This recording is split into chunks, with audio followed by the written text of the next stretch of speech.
Los durísimos de la salsa.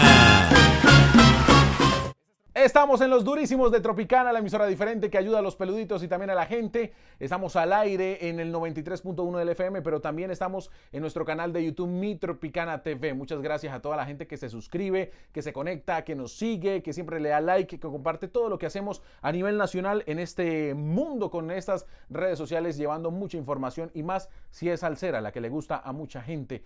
Hoy tenemos de nuevo a otro invitado, es un durísimo de la salsa. Creador, fundador, productor, arreglista, corista, ha hecho de todo, ha estado en muchos grupos, en uno también muy conocido y que queremos mucho en Santiago de Cali, el maestro Andresito Biafara, director y dueño de la Suprema Corte. Maestro, bienvenido a Tropicana. Maestro. Hombre, muchas gracias, contento. ¿Sí está contento de volver a Tropicana? Siempre se pone uno contento de que lo llamen para entrevistarlo, sí, y cosas así lindas y bonitas. Y los homenajes se hacen en vida. Conocemos todo lo que usted ha hecho con otros grupos, con artistas también, y también lo que está haciendo con la Suprema Corte, que lleva 30 años y más que vigente, llevando salsa por todo el mundo. Con la bendición del de arriba, gracias a él, hemos podido estar incursionando en, digamos, en el gusto de la gente, y para sorpresa y agrado pasan las generaciones y sigue quedando el legado ahí. Mucha música, maestro, pero para arrancar esa entrevista de los durísimos de Tropicana, ¿quién es Andresito Biafara? Andresito Biafara, increíblemente es un tipo, porque hasta ni me la creo yo, introvertido, sencillo, humilde, pero con un carácter bien marcado. Sí, exigente. Exigente. La Suprema Corte se caracteriza por el duro comportamiento, responsabilidad. Todo eso se le debe de pronto a lo que también era Jairo Varela, que también era muy exigente a la hora de grabar, producir. ¿También se debe todo esto? ¿O ha nacido de qué, Andresito Biafara, esta zona? No, pues yo pienso que influencias de varias personas, sí, debe ser, de varios tipos de música también, de mucha gente buena y mala con la que también me tocó tropezar en la vida. Digamos, una fusión de tantas cosas que a lo último produce una representación tanto artística como personal. Este soy yo y ya no lo puedo cambiar. El 1 de octubre del año de 1964 llega a este mundo una persona, como le llaman, el humilde Andresito Biafara. ¿Y cómo arranca en la música el maestro? Hombre, siempre yo supe desde niño que tenía, digamos, la habilidad para la música. Lo que miraba que a otras personas era complicado y difícil, para mí era sencillo y obvio. Entonces, pero yo no quería ser músico, yo quería hacer otra cosa. Yo andaba buscando por la economía. Sí. Pero la vida te endereza hasta que te da golpe hasta que te endereza. Y eso te llevó al camino a la música. Eso me llevó tantas cosas que traté de hacer. En últimas el resultado fue el mismo. Música. Hasta que en últimas terminé por admitirlo y, hombre, realmente lo que Dios quiere es que yo sea músico y como que para eso me mandó. ¿Cuál fue el primer instrumento que agarra Andresito Biafara? La guitarra. El maestro Enrique Urbano Tenorio Peregoyo, padrino mío de confirmación, me enseñó a tocar la guitarra junto con mi hermano. Entonces siempre, y habían otros alumnos que él tenía también en Buenaventura, entonces siempre había como una rivalidad y competencia entre todos. Entonces siempre la gente quería saber más y aprender más. Uno de esos fue mi hermano, siempre me llevó la delantera en cuanto a la guitarra, sí, siempre. Y luego, ¿cómo agarra el trombón, maestro? El trombón lo agarro como de medio accidente y pensando en una manera de pronto más comercial de hacer dinero. ¿Alguna inspiración? Claro, yo escuchaba las canciones de cuando empecé a escuchar salsa, que yo no escuchaba salsa. Cuando empiezo a escuchar salsa, el sonido del trombón me gustaba, pero no sabía qué era que lo hacía. Pensaba que era un saxofón, pensaba que era cualquier otra cosa. Una trompeta, una Sí, flauta, alguna cosa. hasta que descubrí que el sonido que me gustaba era el del trombón. Entonces, en Buenaventura pues no había muchos recursos, ni trombones como tocar ni aprender. Por ahí de vainas conseguí un trombón mocho ¿Cómo hacía un trombón mocho? Que se lo vendió a mi papá el finado La Logia, me acuerdo. El trombón no era un trombón, la vara sí era normal, pero acá atrás la bomba no era tan larga hacia atrás, sino que era cortica aquí. Era mocho, literalmente era mocho. Le decíamos el mocho. Con ese arranca Andresito Biafra. Con ese arranco, con la dificultad que estaba tono y medio arriba de un trombón normal. Pero igual, cuando yo arranqué a tocar de oído. O sea, yo colocaba el cassette. Empíricamente, escuchaba la canción y con el trombón la seguía y me la aprendía. Con ese mocho. Cuando ya tuve la oportunidad de un trombón de verdad, sí, señor, no era lo mismo porque eran otras posiciones, tono y medio arriba, entonces todo el repertorio que tenía me tocó desecharlo y volverme a aprender todas las cosas en otras posiciones. Bacano, maestro. En Buenaventura arranca todo este sueño de la música. ¿Fue un sueño para usted llegar a Cali? Pues tanto como sueño, no, porque uno de Buenaventura siempre cree que Buenaventura es lo máximo y que todo está lejos de Buenaventura. O sea, Buenaventura es el epicentro y de hecho uno hasta los caleñitos le decía, este caleñito que él hacía.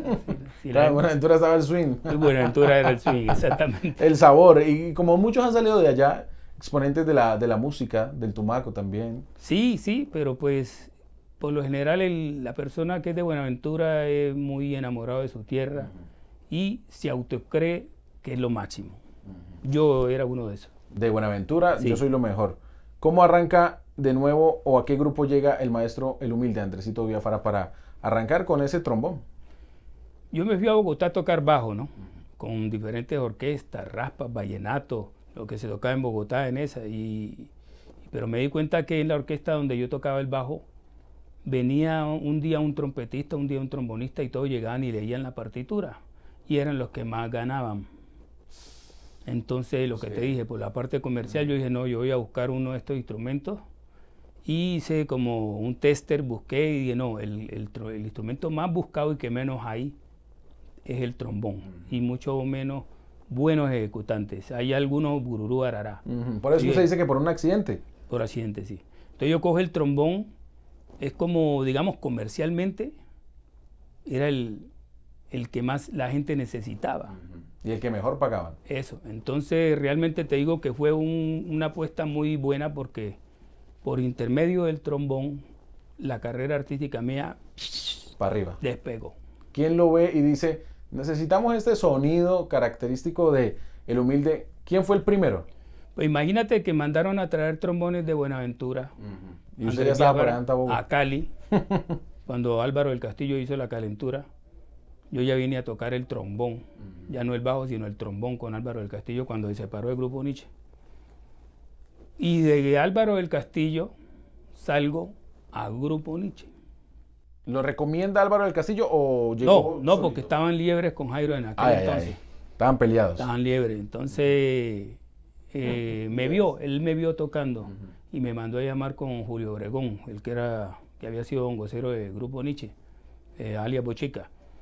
Me invitó a unos ensayos, ya había llegado el maestro Albóndiga. Que entonces, es otro duro. Una firma.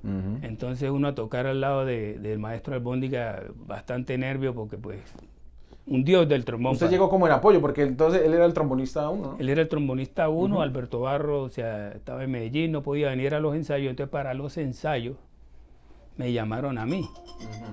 Entonces yo vine con mi tromboncito, me acuerdo que tenía un rotico y unas cosas, o sea, ahí apañado para... ¿A Grupo Nietzsche? A Grupo Nietzsche. Wow. Entonces sí, dieron, después de tantos ensayos, en última Monje me llamó y me dijo, mire, hablé con Jairo y me dijo que con cuál, que con Alberto, otro chico que llamaba Ismael Gómez, o con Adolfo Barro. Ok, le puso eran 3. Pero todos venían de afuera a completar el Grupo Nietzsche, de Bogotá venía varias gente en aquel entonces. Y yo le dije que prefería tocar contigo, me dijo Albóndiga. Entonces, para que vayas y te midas los uniformes y en la cosa. Uy, pues yo ya estaba, o sea, estaba dentro del Grupo Nietzsche, sin carta de invitación. O sea, llegó solito y además por esa tremenda recomendación. César Monje. Yo no sabía que estaba en Factor X.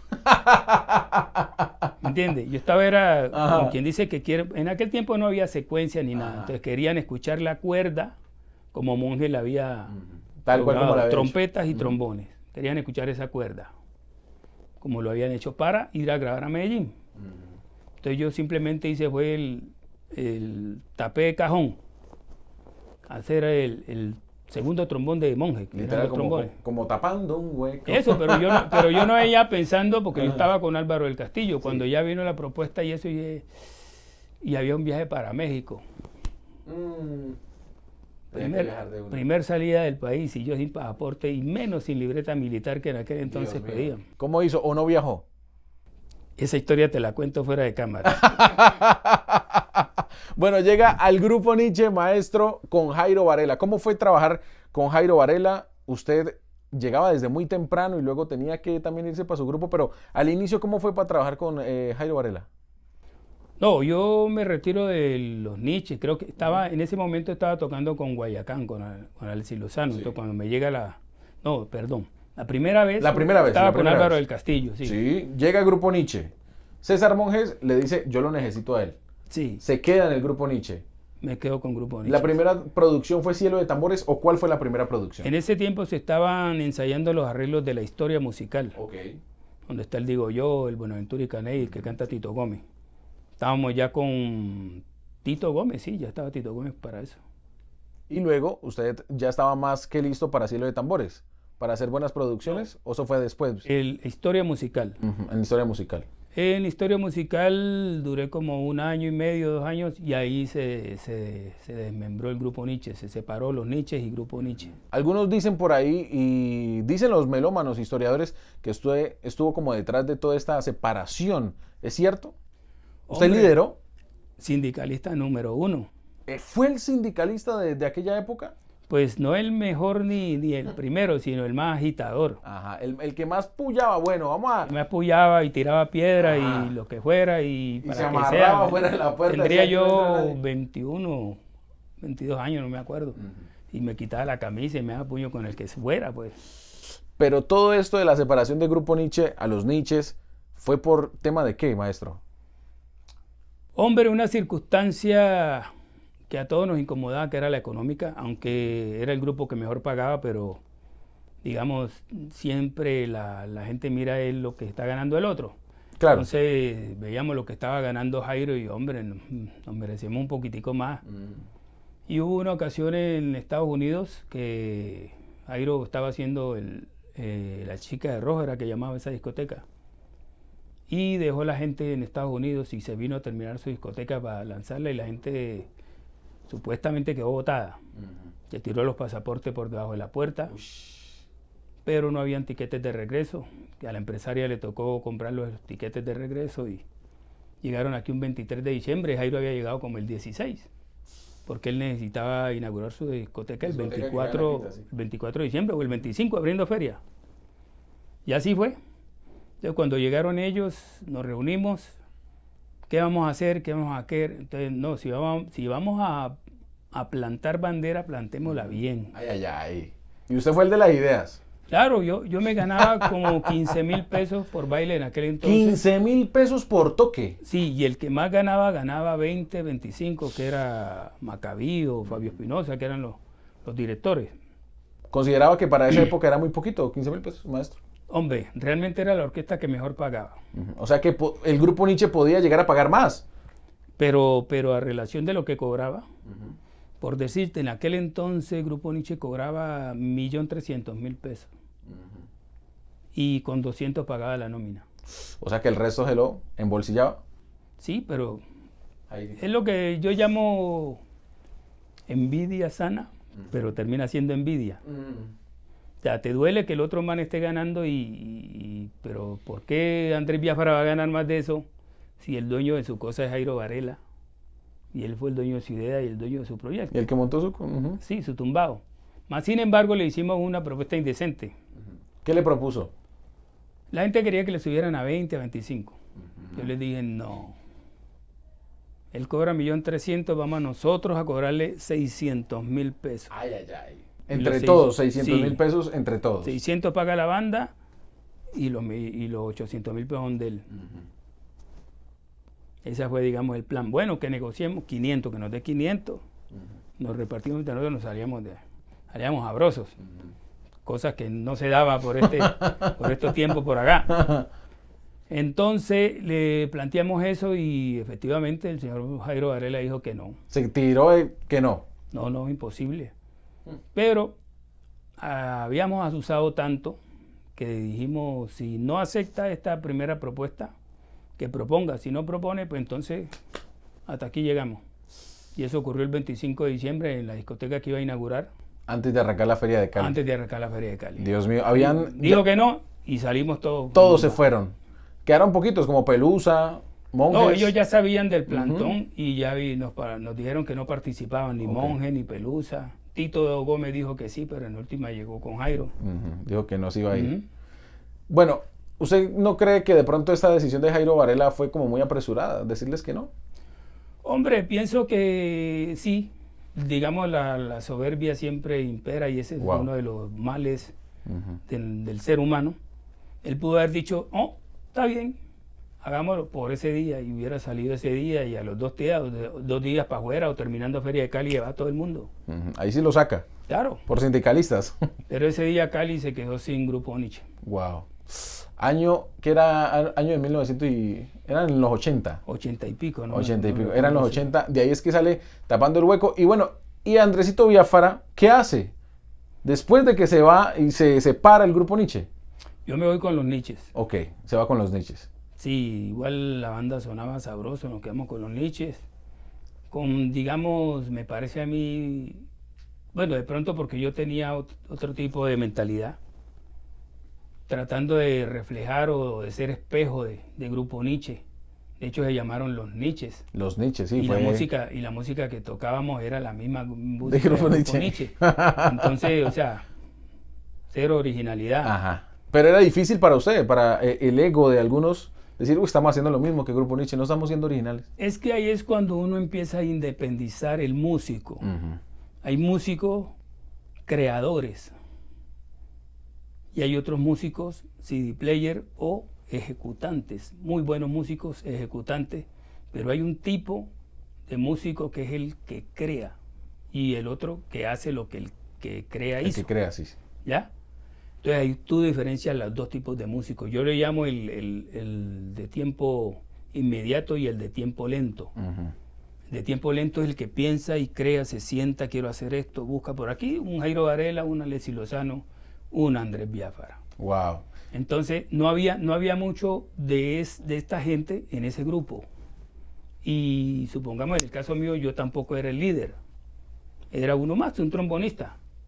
Todavía no habían descubierto mi talento. Es cierto. Todavía no sabía que iba para grandes cosas con la Suprema Corte y también con todo lo que hizo también el maestro Andresito Biafara. Estamos en Tropicana, la más bacana, la emisora diferente. Los durísimos de la salsa. Esto es Tropicana, estos son los durísimos a nivel nacional, en YouTube, también en Instagram, en el radio se puede escuchar Tropicana, los durísimos, el maestro Andresito Biafara, el humilde. Como dice alguna vez el Chavo del Ocho, y vuelve con el rabo entre las piernas. ¿Cómo así que le tocó volver al Grupo Nietzsche? Mire usted, después de tanta chácara que hablamos por radio, porque el día de la separación nos entrevistaron. Y porque usted le tiró a Jairo Varela. Le tiramos a Jairo, claro, pues ya era contra. Claro, usted lo aventó y dijo, no nos pagaba, era esto. ¿Cómo vuelve Andresito Biafara al Grupo Nietzsche y después de tanta cosa? Antes no lo rechazaron. No, claro, él nunca de que no nos pagaba. Ese comentario no existe. Él siempre pagó lo que dijo que iba a pagar. Sí, señor. Jairo en esa parte, correcto. Solo que no hubo un aumento de sueldo y además de que pues no llegaron a un acuerdo. Exactamente. Del resto, amén. Maestro, ¿cómo llega al Grupo Nietzsche? Pues le digo que salí, estuve con la Orquesta Identidad, pues con los Nietzsches primero. ¿Con los Nietzsches? Resulta que éramos 12 socios. Entonces, para tomar una decisión, muchas decisiones. Un problema. Terminaron echándome porque en aquel tiempo estaba yo joven, soberbio, y estaba que me daba puños con el que fuera, como le dije. Entonces terminaron echándome de los Nietzsches. Me iba a trabajar con la Orquesta Identidad. Luego me llama Alexis Lozano que fuera para Guayacán y realmente me gustaba mucho más la música que hacía el señor Lozano. Me fui para Guayacán con tan mala fortuna que Guayacán todavía estaba empezando, creciendo, no estaban, digamos, las condiciones económicas tal cual, más sin embargo me gustaba tocar la música de Guayacán. Hincha de Alexis Lozano siempre. Sí. Me vuelve a llamar Jairo. Lo que te dije del trombón, no había muchos trombonistas. Me vuelve a llamar Jairo y me hace una propuesta ya decente. Tanto mensual fijo, más tanto por presentación. No, pero digámoslo como era. 15,000 cuando apenas está más de empezando. 15,000 pesos. Y ahora, ¿cómo fue? Él me ofrece 200,000 pesos 200,000 pesos, pero ya tenía mensuales. nombre Andresito Villafara. mensuales. No, Mensuales.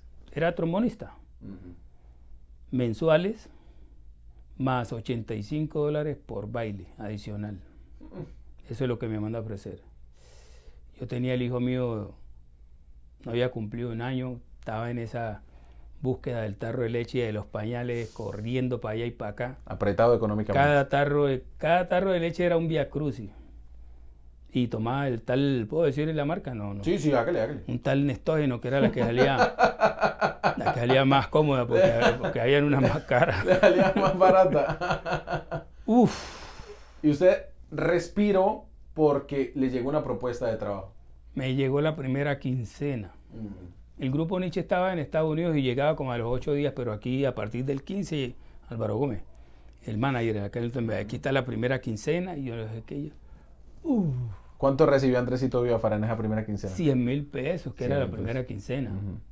Pero Sabroso. si pagaba de arrendo 14,000 pesos Para aquella época. Para Recordemos que es aquella para época. aquella época. en los atrácares. Ya sé dónde queda. Y maestro, Cielo de Tambores, ¿llegó a aportarle mucho usted al grupo Nietzsche? Yo entro a Grupo Nietzsche, me acuerdo que fuimos, el primer toque fue en Panamá, saliendo de Panamá bajo el golpe de Noriega. Lo recuerdo tanto porque como salimos nosotros, cerraron, y yo de Arroyo se quedó en Panamá, no alcanzó a salir. Tengo que quedarse pues, un poco de tiempo cuando el golpe que le hicieron a Noriega. Eso me acuerdo. Llegamos a Cali, empezamos a trabajar, trombonista. Jairo una vez llegó a Paranova Film, un estudio, y me vio dirigiendo una producción de Los Niches. La canción que yo le estaba haciendo a Los Niches llama, que nunca me falte tu amor. Estaba yo dirigiendo esa y otra canción que yo había hecho los arreglos para Los Niches. 300,000 pesos me acuerdo que me pagaron por el arreglo. Bien. Él entró a mirar, porque él estaba construyendo su estudio, entró a mirar el estudio de Paranova, alguna cosa que necesitaba y salió. Pero me alcanzó a ver ahí y yo dije, mierda. Me vio Jairito. Me vio Jairito aquí. Pero no fue para mal, sino que de pronto fue como para bien. Luego me contaban algunos, cuando salió la canción de Los Niches, que a él en la gira de los Estados Unidos le pedían esas canciones. Y él sabía que eran de Los Niches. El Si Supiera y el Que Nunca Me Falte Tu Amor. Si Supieras, arreglo del maestro Chucho Ramírez. Siguió la vida como trombonista normal hasta que yo pasé la carta de renuncia porque iba a hacer el proyecto de Suprema Corte. Y él me dice, no te vas. Yo tengo problemas con Morris, que era el que dirigía. Quédate y haz los arreglos y la dirección del grupo. Te ofrezco tanto. ¿Sigo hablando de cifras? Siga hablando de cifras. Bueno, te ofrezco $1,000 mensuales No. más 100 por baile.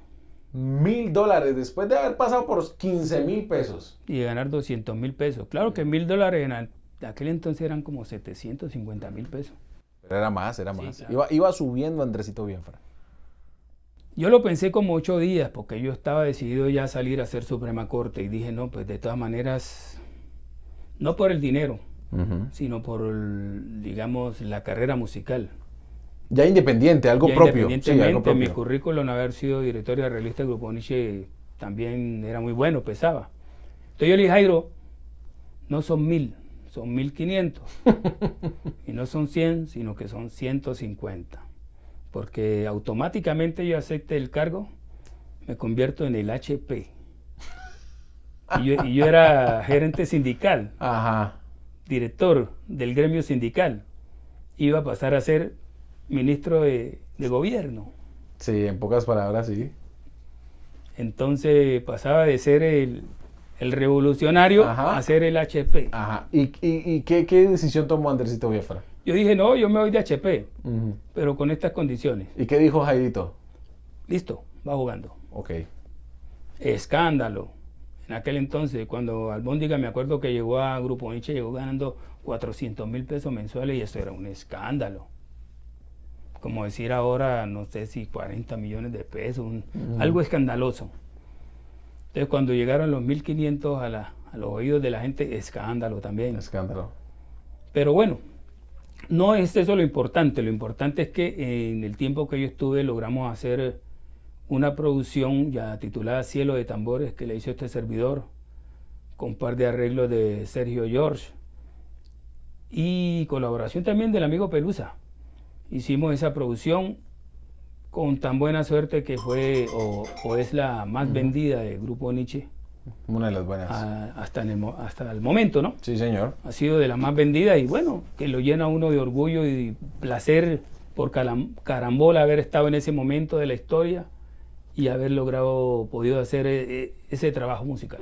Maestro, 1990, Suprema Corte. ¿Por qué Suprema Corte? ¿Quién le puso ese nombre, Suprema Corte? En principio llamaba La Corte, que es el nombre que le damos a lo que aquí llaman ahora el parche, la gallada. El la grupo, corte, la banda. La banda, la pandilla. Pero en esa pandilla o en ese parche había un selecto grupo que eran los más amigos. A eso se le llamaba La Corte. La Corte, no para la chusma, sino para la corte. Así empezó el grupo. Se llamaba La Corte, los primeros papeles dicen así, La Corte. Después hubo una sugerencia, colóquenle en la Corte Suprema. Está bien, y luego ya cuando se grabó, ya estábamos grabados, cuando vino la sugerencia de mi padre que dijo, inviértanlo, colóquenlo como en inglés, Suprema Corte, no Corte Suprema. ¿Ves? Y suena hasta mejor. Y ahí quedó, pues si seguimos sin sacar el LP, de pronto hubiera mutado ese nombre.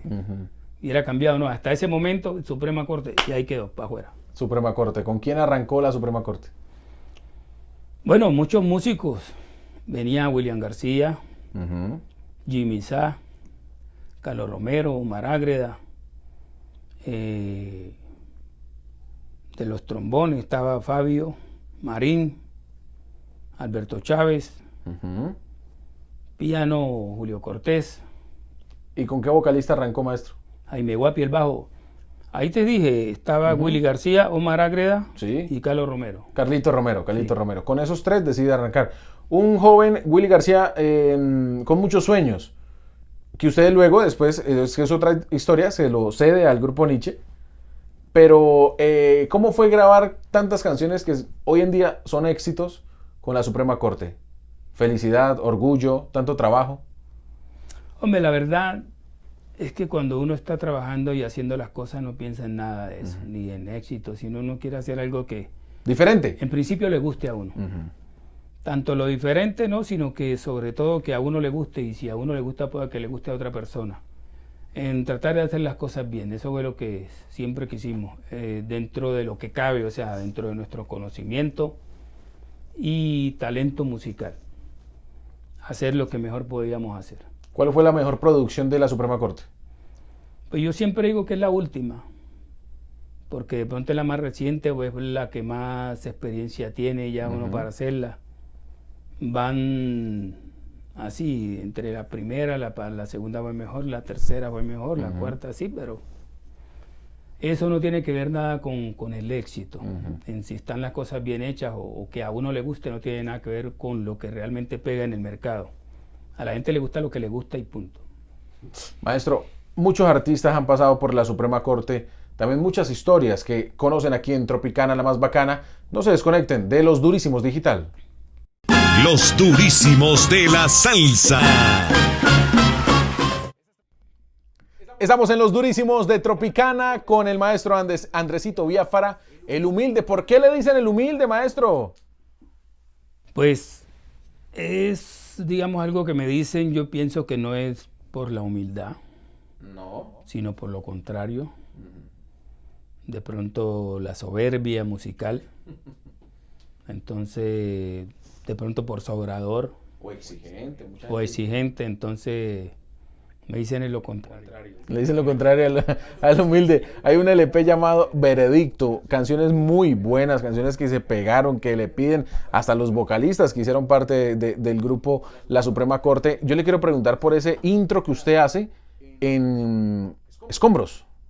Es espectacular. ¿Fue algo organizado? ¿Se lo creó de un momento a otro? ¿Cómo fue? No. Mira, fíjate que Escombros fue la última canción que incorporamos al álbum. Teníamos 9 canciones y decidimos hacer o 7 canciones, no me acuerdo si era de 8. El álbum como que era de 8. Teníamos 7 y faltaba una. Me llama Rodolfo y me dice, aquí tengo unas canciones, el compositor. Nos fuimos al Parque Las Banderas, recuerdo tanto, que él vivía ahí en San Fernando. Nos sentamos en el Parque Las Banderas y él empezó a cantar varias canciones. Entre esas cantó Escombros, pero con otra melodía. Le dije yo, mira, esta, démosle a esta, pero cuestión de, estoy hablando de 15 minutos, porque había que hacerle rápido. Démosle a esta, pero cambiemos la melodía. Entonces teníamos una grabadora Report y empezamos a hacer la letra de Rodolfo con otra melodía. Hagámosle con esta melodía, la misma letra. Y por ahí salió. A los 20 minutos de estar ahí ya teníamos la canción lista para echarla a la olla. Los durísimos de la salsa. Esa es una de las secciones de Tropicana que nos encanta a toda la gente que nos sigue, se suscriben y nos escuchan. Preguntas rápidas con respuestas rápidas en Tropicana. Maestro, ¿Alexis Lozano o Javier Vázquez? Alexis Lozano. Listo. ¿Willy García o Carlito Romero? Willy García. ¿Cielo de tambores o Veredicto? Cielo de tambores. ¿Cantante o ser corista, maestro? Más difícil corista, yo prefiero ser corista. Después del género salsa, ¿qué le gusta? La balada. ¿América de Cali o el Deportivo Cali? Atlético Nacional. ¿Sancocho o la chuleta bayuna? Sancocho. ¿Cholao o la lulada? Cholao. ¿Izquierda o derecha? Izquierda. Izquierda. Siempre de izquierda, sí. Maestro. Y para finalizar, ¿aguardiente o ron? Whisky. Yo sabía que iba a decir whisky, yo ya lo había hablado internamente. Preguntas rápidas con respuestas rápidas en Tropicana. Los durísimos de la salsa. Estamos en Tropicana con el maestro Andresito Biafara, el humilde, en los durísimos de Tropicana, la más bacana. Gracias por seguirnos, gracias por estar conectados con nosotros. Y maestro, ¿qué tiene nuevo la Suprema Corte, Andresito Biafara? ¿Con qué viene para los oyentes? Siempre estamos haciendo cosas nuevas, siempre estamos trabajando. En este momento estamos completando, porque no queremos sacar una canción solita, sino el álbum entero. Estamos completando el álbum. Yo pienso que para el próximo mes o comienzos de mayo ya estaríamos al aire con eso. Con una nueva canción. Álbum completico. Álbum completico. Se está cocinando, como dice la canción. Y también invitarlos, porque es que estuvieron de cumpleaños. 30 años estuvo celebrando la Suprema Corte y que grabaron algo aquí en Santiago de Cali. Ah, sí, la celebración de los 30 con la fanaticada en el Winson Arena, ese espectáculo en vivo que fue capturado por las cámaras, ya viene prontico también a estrenar. Eso lo pueden ver porque lo vamos a lanzar también aquí por Tropicana en su cuenta oficial de YouTube. Claro, la cuenta oficial de YouTube, la Suprema Corte Oficial. La Suprema Corte Oficial, para que lo sigan a ellos en YouTube, la Suprema Corte Oficial, y también en Instagram para que todos estén conectados con la Suprema Corte. Maestro, muchas gracias por venir a Los Durísimos. Recuerde de que Tropicana es su casa, en cualquier ciudad como en Cali. Hombre, gracias a ti por el apoyo al género, a esta orquesta, a este servidor, y encantado, muchas gracias, por aquí volveremos. La Suprema Corte, Andresito Biafara, el humilde en Tropicana. Los durísimos de la salsa.